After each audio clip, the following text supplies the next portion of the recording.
Moi, je suis Hervé Caltran, je travaille à la direction du cycle de l'eau de la métropole de Lyon et j'anime depuis, c'est pas, je sais pas mon sens, il nous manque un truc. Ah oui, ici, depuis 6 ans, on anime une collaboration avec le Québec, donc qui regroupe la métropole de Lyon, le GREI, l'association Rivière-Rhône-Alpes, les villes de Montréal, les villes de Québec, les ateliers Hublot, dont on fera une présentation cet après-midi, l'Université Laval à Québec et l'INRAE à Grenoble.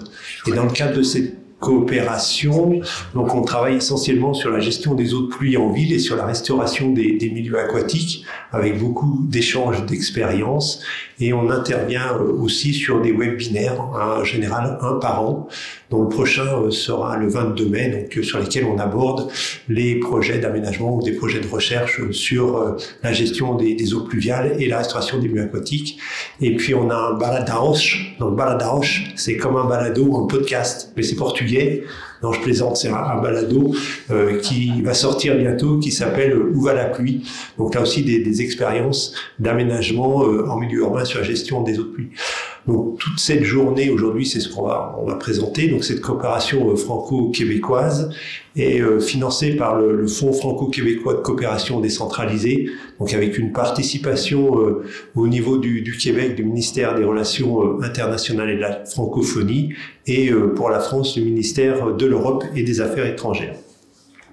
Donc concrètement aujourd'hui, le fil rouge de la journée, c'était de se dire que depuis à peu près une grosse dizaine d'années, les scientifiques sont en train d'alerter un peu tout le monde, les collectivités, sur la 6e extinction de masse au niveau de la biodiversité, donc en lien avec le changement climatique. Donc de ce côté, on a ça.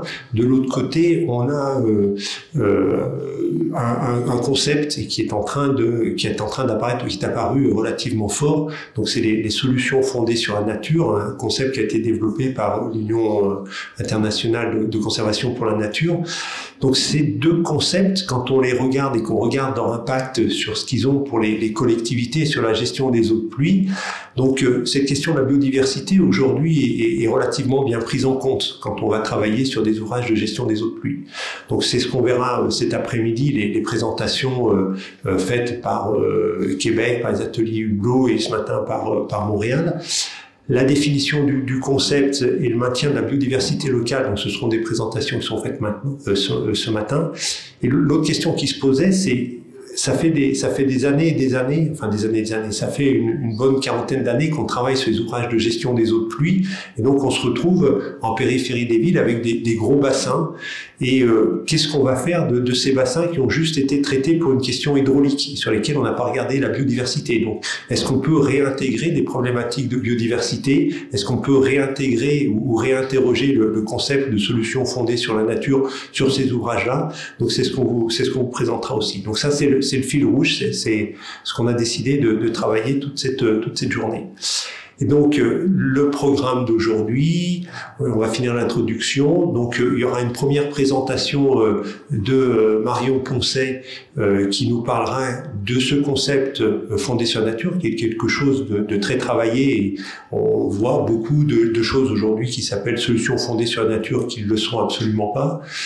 On parlera ensuite avec Guy Trudel, donc il nous présentera ce qu'il fait sur la ville de Montréal, comment on intègre la biodiversité dans les ouvrages. Et on verra ensuite, il y aura une présentation de Marie Zelazny qui nous présentera la marque végétale locale. Là aussi, quand on va faire des travaux, de pas amener des végétaux d'un peu, on ne sait pas trop, mais vraiment d'avoir des végétaux très locaux. En début d'après-midi, donc comme les collègues du Québec vont se connecter avec le décalage horaire, donc Marion nous fera un tout petit résumé sur ce que c'est que les solutions fondées sur la nature. Et puis on embrayera sur ce que je vous disais, des bassins anciens, les bassins de gestion des eaux de pluie de la métropole de Lyon, c'est comment on fait pour mesurer la biodiversité et comment on essaye de faire pour transformer ces bassins, donc en faisant de la cartographie de la télédétection. Et ensuite, on aura une intervention de Pascal Rouillet, donc sur les ateliers Hublot à Montréal, qui nous présentera aussi la gestion de la biodiversité dans les ouvrages et dans les ruelles au on est dans les ruelles bleu-verte à Montréal, et on finira donc avec la ville de Québec, qui nous montrera aussi ce qu'elle fait sur ses ouvrages et comment elle fait pour renforcer le potentiel de biodiversité. Et juste pour finir, donc sur les balados Ouvalo, donc c'est des balados qui vont bientôt, qui devraient bientôt sortir d'ici un mois, je pense, et qui présentent aussi de façon assez intéressante ce qui se fait au Québec, ce qui se fait sur la métropole de Lyon et ce qui se fait à Montréal pour la gestion des eaux de pluie avec le côté patrimonial, le côté biodiversité, etc., etc.